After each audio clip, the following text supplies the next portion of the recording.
On revient dessus. Une alternance politique se négocie. Elle se négocie au calme, sans les arrangements. Et bien entendu, lorsqu'il y a arrangement, on ne pourrait pas parler de liberté. Mais la liberté avec un grand L et la souveraineté, elle s'arrache. Elle s'arrache. Je vais citer ici quelques exemples pour vous édifier. Des exemples historiques. L'île de Saint-Domingue était un territoire français d'outre-mer. Les esclaves qui y habitaient ont désiré s'affranchir du joug colonial français. Ils ont fait une révolte, non pas pour changer de gouverneur, parce qu'à l'époque il y avait un gouverneur, j'oublie son nom, avec qui ils avaient des problèmes. Ils sont allés plus loin, ils ont demandé que Napoléon dégage ses troupes de l'île et que l'île devienne indépendante. Il s'en suivit une guerre terrible, avec l'ouverture des salines qui ont combattu pour libérer cette île qu'on a rebaptisée Haïti. Donc ils ont combattu, non pas pour améliorer leurs conditions de nègres de maison, d'esclaves, mais ils ont combattu pour s'émanciper totalement des Français et devenir les seuls maîtres et propriétaires de leurs terres. À l'époque, ils ont fait une guerre qui a duré un petit bout de temps. À la fin, ils ont pu battre l'armée de Napoléon. Ils ont imposé leur nouvelle république. Voilà un exemple de souveraineté et de liberté. Un combat de liberté et de souveraineté. Plus tard, quelques siècles plus tard, il y a eu le conflit entre la colonie algérienne et toujours la France. Les Algériens n'ont pas cherché à mettre au pouvoir un Jean Ping ou remplacé par un Zouba, etc. Un gouverneur qui les arrangeait, qui allait leur donner plus de droits. Non, ils sont allés à la source du problème et ils ont demandé que les Français dégagent leur territoire. La France, bien entendu, a refusé. Il s'en suivit une guerre qu'on appelle la guerre algérienne, la guerre d'indépendance. La France ayant refusé de partir, les Arabes étaient obligés de prendre les armes et ils ont fait une guerre terrible. À la fin, l'Algérie a pu gagner et c'est ainsi que l'Algérie est devenue une république. Une république qui ne répond en rien de ce que la France pense. Ils ont beau avoir leurs problèmes internes, leur guerre civile, mais c'est les problèmes qui les regardent eux. Ils ne doivent rien à la France de près ou de loin. C'est ce qu'on appelle être indépendant. Parce qu'indépendant ne veut pas dire que tu auras le bonheur. Ça veut juste dire que tu es maintenant au contrôle de ta destinée, en bien comme en mal. Mais qu'il n'y a plus une force extérieure qui prend tes richesses ou qui a un mot à dire sur ton développement, de près ou de loin. Quand les Algériens ont fait leur guerre, ils ont obtenu leur souveraineté, ils ont obtenu leur indépendance. Ensuite, en Indochine, même chose, avec la colonie indochinoise. Le leader des Vietnamiens, Ho Chi Minh, a dit que ça suffit, cette affaire que dans notre pays, c'est les Blancs qui nous dominent, on nous met des gouverneurs, on nous met des souverains, on est comme des chiens chez nous, on ne contrôle rien, on est des esclaves. Ils ont dit ça suffit, la France, il faut partir. La France a dit je ne pars pas. Les Vietnamiens ont dit il n'y a pas de problème. Ils ont fait la guerre. Ils ont fait la guerre. Bon, avec l'aide de la Chine, c'est vrai, mais ils ont fait la guerre. On dit bon, bagarre, bagarre. Hein? Pour la souveraineté, pour la liberté, ils ont fait une guerre effroyable. Beaucoup de morts, beaucoup de milliers de morts. La France étant fatiguée, très abattue, la France est partie. Ok? Voilà. Maintenant, nous, en Afrique, on avait le régime colonial. Hein? L'Afrique équatoriale française, les colonies françaises d'Afrique. La France a anticipé les problèmes et elle a fait ce qu'on appelle l'alternance. Elle a alterné le pouvoir. Que, au lieu qu'elle nous contrôle sous la forme d'une colonisation à ciel ouvert, elle a préféré nous contrôler sous la forme d'une pseudo-indépendance. On dit merci, mais c'était, voilà. Donc, le contrôle est le même, mais c'est dans la forme que c'est différent. Donc, au lieu qu'on se fasse appeler colonie française d'Afrique, maintenant on est devenu République gabonaise. Mais c'est toujours elle qui tient les ficelles. Un peu comme ce qui s'est passé en ex-URSS, ou les pays qui ont été disloqués du bloc communiste, hein, de la grande Russie de l'époque, sont toujours redevables à la Russie. La Russie a toujours un mot à dire dans leur politique. L'exemple le plus récent, c'est l'exemple de l'Ukraine. Avant que l'Union soviétique se disloque en 1000 morceaux, l'Ukraine était dans l'URSS, dans l'Union soviétique. Aujourd'hui, les Ukrainiens ont du mal à se défaire de l'influence de la Russie sur leur politique. D'abord, ils parlent le russe, premièrement déjà. Deuxièmement, il y a des territoires que la Russie avait donnés, en plus en bonus à l'Ukraine quand ils se sont séparés, que la Russie a repris. Hein, la Crimée, ils ont repris la Crimée. Ils ont déblayé leurs chars. Pourquoi? Parce que la Russie a toujours un mot à dire sur l'Ukraine. L'Ukraine n'est pas vraiment indépendante. L'Ukraine a essayé de rejoindre l'OTAN, rejoindre l'Union européenne. La Russie bloque. La Russie bloque et les Ukrainiens sont obligés de composer avec la Russie. Ce qui fait même qu'avant la révolution en Ukraine, les présidents ukrainiens étaient plus ou moins désignés par le Kremlin. Ils étaient en bon terme le Kremlin, un peu comme l'équivalent chez nous de la France-Afrique. Donc même avec les Russes, ils ont cette équivalence-là. Que ce soit le Kazakhstan, l'Ouzbékistan, tous les pays qui sont disloqués là, ils ont toujours une alliance très forte avec la Russie. Et la Russie peut toujours intervenir dans leurs affaires internes. Elle a toujours son mot à dire. Hein? C'est l'équivalent de la France-Afrique, mais pour les Russes.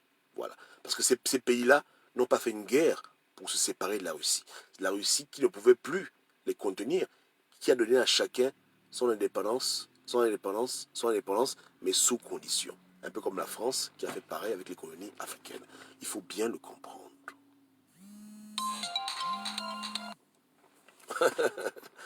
Maintenant, ça c'est lorsqu'on donne. L'alternance politique, ce n'est pas toujours en relation avec les élections. L'alternance politique, c'est simplement un changement de politique. Il faut bien comprendre le terme. Voilà. Donc, c'est pas juste mettre, enlever, pays, mettre à liste. C'est un changement de politique. Au lieu qu'on soit appelé un dom-tom, on est devenu une république entre parenthèses. Voilà. Alternance. Et ça s'est fait dans le calme. Il n'y a pas des récits des Gabonais qui auraient pris les rues, qui se seraient battus contre la France pour devenir indépendants. C'est pas ce qui s'est passé au Gabon. Au Gabon, De Gaulle s'est réveillé un matin, il a dit, bon, je vous donne votre indépendance. Venez, vous êtes d'accord? Oui, on est d'accord. D'autres ont dit, non, on n'est pas d'accord. Bon, à la fin, il dit, bon, peu importe. D'accord, pas d'accord, moi, je vous la donne.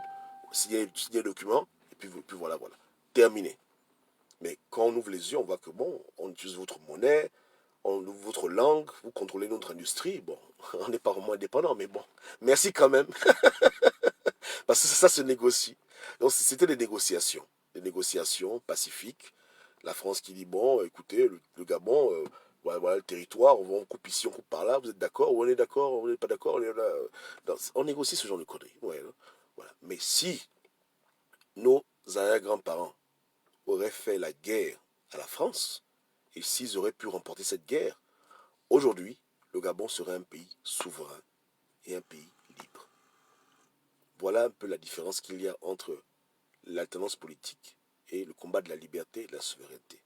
Mais trop de petits malins veulent assimiler les deux et faire la paella et embrouiller les gens au cerveau. C'est deux mondes différents. La France elle-même a dû passer par cette transition. Avant, ils avaient un régime ils avaient du moins désolé, ils avaient la royauté en France. Ils ont fait leur révolution pour imposer leur république, etc. Hein, vous vous rappelez, ils ont tué Louis XVI, sa femme, Marie-Antoinette et leur fils. Voilà. Donc, on se comprend. Vous comprenez? Pour changer pour que l'État français devienne un État démocratique, le sang a dû couler mal. Ils ont fait la bagarre. Hein. Ils ont tué des gens, ils ont coupé les gens des têtes. Voilà. Maintenant, les Américains, même chose. Au départ, les protestants qui étaient persécutés en Europe ont demandé au roi ou la reine de l'époque une terre pour pouvoir se replier loin des catholiques qui les persécutaient. On leur a donné l'Amérique. Il y avait des colonies qui se sont établies. Voilà.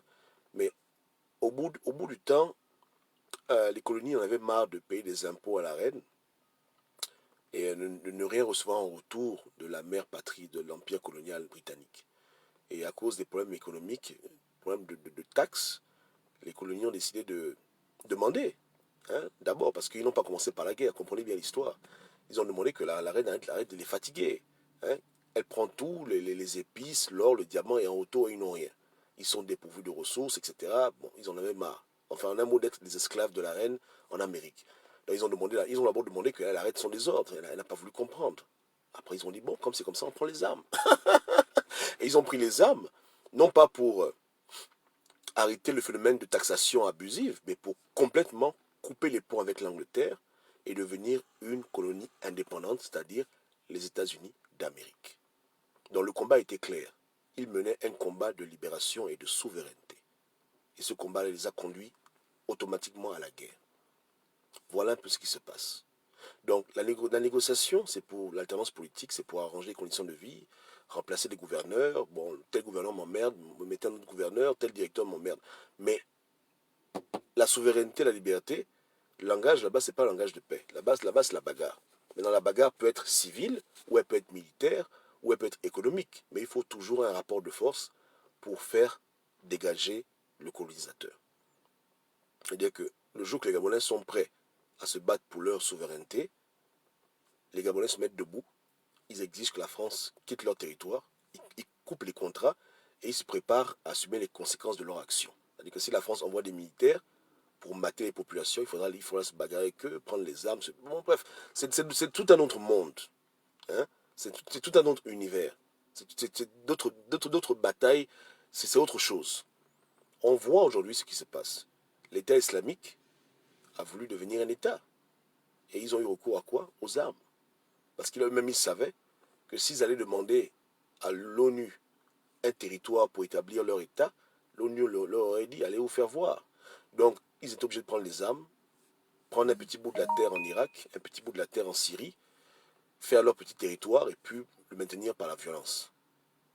Parce que la souveraineté ne se donne pas, elle s'arrache. Aucun pays sur terre n'est devenu souverain par magie. En tout cas, les pays riches. Les pays pauvres, on s'en fout. Tu prends ton drapeau, tu le plantes dans un désert. Le désert, il n'y a rien. En haut, il n'y a rien. En bas, il n'y a rien. Ça ne dérange personne.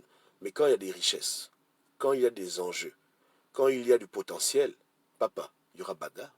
Il y aura vraiment bagarre. Pour pouvoir te déclarer être indépendant, tu vas souffrir. Et c'est le cas aujourd'hui mais Stéphane, comment on appelle l'île? C'est Taïwan, hein? Taïwan, hein? Ouais, c'est Taïwan, ouais. C'est le cas de Taïwan.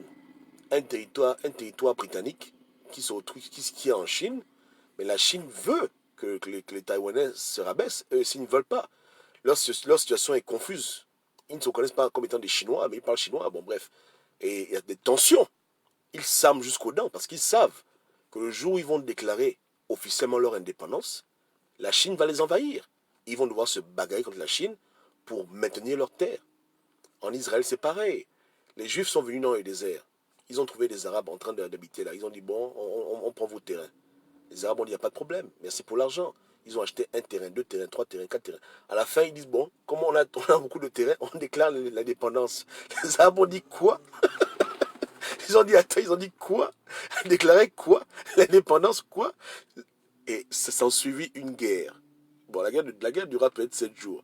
Mais il y a eu la guerre. Il y a eu la bagarre. Vous pensez que quoi? Que pour Israël, pour que Israël existe, ils ont dû se bagarrer. Ils ont dû prendre les armes pour être souverains et être libres. Autour de tous ces pays arabes, ils ont dû se bagarrer. Et pas que je suis sioniste, j'ai rien à foutre de ce qu'ils font. Mais je donne juste l'histoire. Hein, ils sont battus avec l'Égypte, la Jordanie, la Syrie, hein, et l'Arabie Saoudite a aidé de manière interposée, mais c'était grave. Tous les pays arabes ont dit merde, on dit mais si vous êtes fous, ça ne va pas ou quoi? Bagarre. Donc quand il s'agit de la souveraineté et de la liberté, il y a toujours bagarre. Il y a toujours, parce que ça ne se négocie pas. Ça s'arrache par la force. Au départ, ils avaient un petit territoire, mais par la suite, à cause des guerres qui sont suivies avec comment s'appelle encore le gars, Nasser d'abord, et avec son successeur, hein, ils ont amené leurs chars jusqu'au Sinaï. C'est que le territoire israélien arrivait jusqu'en Égypte. C'est après des négociations, Camp David, etc., ils ont laissé le Sinaï, ils sont partis. Mais sinon, la guerre les a permis d'accroître leur territoire et de s'imposer parmi les nations arabes. Mais ils se sont battus. La vraie bagarre. Vrai. Ils ont mis les bottines en guerre. Vous voulez être indépendant? Il faut vous battre pour votre indépendance. C'est comme ça. Donc l'indépendance, la liberté d'un peuple, c'est pas ce qu'on fait au Gabon. Hein, ce qu'on fait, c'est la politique. Mais les gens mélangent les gens, on embrouille les gens. Non. L'histoire le prouve à tout le monde. Pour qu'une nation se déclare être souveraine par rapport à une autre nation qui la maintient captive, il faut la bagarre. Il n'y a rien à faire. C'est la bagarre. Mais on peut faire la bagarre de manière économique, de manière culturelle, mais il y aura toujours une bagarre. Il y a toujours un moment donné où on est confronté à l'oppresseur, ou à l'envahisseur, ou au colonisateur, et ça passe ou ça casse. On se bagarre, soit c'est lui qui gagne, soit c'est nous qui perdons, mais à la fin, il faut que quelqu'un remporte la bagarre. C'est comme ça. Ouais. En Asie, en Amérique, partout sur la Terre, c'est comme ça. La souveraineté, c'est une véritable bagarre. Et ça a un prix qui est lourd, très très lourd. Cuba, avant la Havane, etc., c'était des territoires qui étaient, entre parenthèses, américanisés. Mais quand Castro prend le pouvoir, il coupe les ponts avec les États-Unis, il fait son désordre, les Américains craquent, on a voulu le tuer, coup d'État, beaucoup de crises, ils ont tout essayé, tout, embargo, mais le peuple était soudé autour de leur leader, ils ont pu maintenir le cap. Mais c'était une bagarre, parce que d'autres peuples auraient pu céder à cet embargo injustifié, à ces pressions externes, etc., qui voulaient les pousser, hein, à mettre au pouvoir quelqu'un qui était pro-américain. Donc il y a la bagarre. Quand tu veux t'établir sur ton territoire comme étant le maître absolu, les puissances qui ont un œil sur ton territoire, qui bouffent ton territoire, ne vont pas être contentes. Donc forcément, il y aura un rapport de force qui va être établi. Et puis, si tu peux tenir, tu tiens. Si tu ne tiens pas, tu tombes. Gbagbo a essayé de faire ça en Côte d'Ivoire, mais ça s'est mal terminé. Il a essayé de bouder avec la France, mais papa, tu vois, l'affaire là est grave. Comment tu vas bouder avec la France quand ton pays est déjà divisé en deux? Hitler, après la Seconde Guerre mondiale, la Première Guerre mondiale du moins, les Français, les Américains et les Anglais ont fait asseoir les Allemands pour leur donner une liste de fournitures, pour dire, écoutez, vous avez joué au bandit ici, donc vous devez nous rembourser notre argent. Ils ont donné une longue liste qui faisait que l'Allemagne était devenue, en quelque sorte, une colonie européenne. L'Allemagne était devenue une colonie de tous les pays européens, de la France, etc. Hitler vient au pouvoir et progressivement, il commence à couper les ponts avec le dictat, avec toutes les choses qui leur avaient été demandées de faire. Et petit à petit, il prépare son pays à la guerre contre la France, contre l'Angleterre, contre toutes les puissances qui avaient mis l'Allemagne à genoux. Il a fait sa guerre, il a lutté, voilà. Sauf que lui, à un moment donné, il ne s'est pas limité à lutter pour être souverain et être libre. Il a voulu aller plus loin. Il a voulu maintenant, à son tour, annexer les autres et agrandir les frontières de son pays, de l'Allemagne. Et c'est là, apparemment, où il a échoué. Parce que là, les autres l'ont corrigé. Mais si ceci se serait limité seulement à rétablir la souveraineté de l'Allemagne, je ne pense pas qu'il aurait eu des problèmes. Parce que les Allemands étaient très très forts à l'époque. C'était les plus intelligents de la Terre. Dans tous les domaines. Ils étaient très très loin, les nazis. Très très intelligents, très très forts. Ils avaient l'avance sur tout le monde. Donc ils pouvaient rétablir leur intégrité, leur souveraineté, déchirer le diktat et puis dire que non, c'est terminé, le contrat est fini. Et si vous n'êtes pas content, on vous fait la guerre. Voilà. Donc c'est comme ça. Comprenons bien où nous en sommes. Nous ne sommes pas libres, nous sommes sous occupation, dans une forme politique qui amène la confusion dans nos esprits. Nous ne sommes pas des gens libres. Et à long terme, si nous-mêmes on n'arrive pas à faire ça, il faut que les enfants qui naissent maintenant comprennent les enjeux, qu'ils comprennent que on est une colonie française, et que tôt ou tard il faudra en finir. Tôt ou tard il faudra que ça cesse. Et aujourd'hui, on a plusieurs maîtres.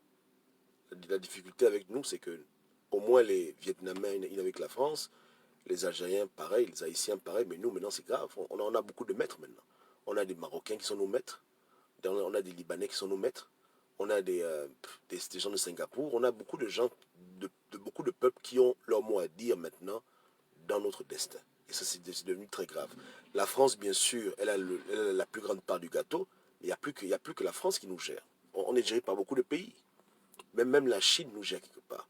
Donc comment se défaire de tous ces sensus, tous ces gens qui ne viennent pas pour nous aider, mais qui viennent pour nous sucer nos richesses et nous rendre encore plus pauvres? C'est une bagarre terrible. Et c'est pour ça qu'au Conseil de sécurité, lorsqu'il s'agit d'éditions gabonaises, tous s'entendent. Parce que tous s'entendent pour nous manger, donc ils vont pas être en conflit les uns envers les autres. La Chine nous vole. Les Français nous font ça dur. Les Marocains nous font ça dur. Hein? Les Libanais nous font ça dur. Bon, bref. Le Gabonais est encerclé. Donc aujourd'hui, si on se lève maintenant dans la bêtise, on dit qu'on va aller en guerre contre tous ces pays, ils vont nous exterminer. On est à peine 1 million. Guerre frontale contre ces gens-là, on est mort. On est mort. C'est pour ça que je répète encore aux gens que le combat de libération et de souveraineté, c'est pas pour maintenant. Il y a beaucoup de choses qu'on doit faire avant de pouvoir en arriver là. Déjà, à cause du nombre faible de Gabonais qu'il y a, c'est quasiment impossible de sortir de l'émail de ces systèmes sans l'aide de nos frères qui vivent la même galère. C'est-à-dire nos frères du Cameroun, nos frères du Congo, des deux Congos, nos frères même du Togo, du Bénin, de tous ces pays qui subissent ce système de prédation étrangère. Ensemble, on peut quand même atteindre 100, 200 millions. Donc 200 millions de personnes peuvent bouger les lignes si elles s'organisent, si elles s'harmonisent. Mais 1 800 000 habitants, si on bronche, on fait atchoum, on disparaît. On disparaît. Hein? C'est pas, s'ils n'arrivent pas à nous créer une guerre civile entre nous, parce qu'ils ont des techniques, hein, quand ils voient qu'il y a des peuples qui veulent s'émanciper, il y a des peuples qui veulent acquérir leur souveraineté, qu'est-ce qu'ils font? Ils prennent 2, 3 nègres, ils leur donnent des armes, de l'argent, ils disent, bon, allez foutre le bordel dans votre pays, prenez le pouvoir. Ils viennent, ils tuent des Gabonais qui tuent des Gabonais, et puis voilà, terminé. Maintenant, s'ils voient que c'est impossible, qu'aucun Gabonais n'est prêt à se tuer pour la politique, qu'est-ce qu'ils font? Maintenant, eux-mêmes, ils viennent. Ils créent un faux problème, et ils se donnent le droit de nous bombarder, de nous tuer. Un peu comme ils ont fait au Mali. C'est-à-dire que si l'avion français décolle depuis la France pour bombarder là à gauche, ou bien Zayong, ils contrôlent les médias. S'ils disent dans leurs médias qu'ils ont bombardé des cellules de terroristes, qui va aller vérifier qu'ils ont bombardé des... Attends. Tu sais que quand la bombe descend et que la bombe explose dans ta maison, il n'y a plus de preuves. Donc si on t'accusait d'être une cellule terroriste, l'accusation là, ça reste comme ça parce qu'il n'y a plus d'évidence. Tout a été tapissé. Et c'est les choses que les Français ont déjà fait. Les Français ont décimé des villages au Cameroun. Ils ont tué des milliers de Bamileke, tout un génocide, tout un village. Femmes, enfants, ils ont tout brûlé. Donc ils sont capables de le refaire. Et comme je dis, aujourd'hui, on ne contrôle rien. Même les médias, ceux qui contrôlent. Ils contrôlent les médias. Ils contrôlent les médias. Donc à la télévision française, on dira qu'au Gabon, les terroristes ont été bombardés. Que les terroristes ont été tués. Ils ne diront pas qu'il y a eu des enfants, des femmes, un village. Ça passera inaperçu. Et puis ils continuent leur désordre.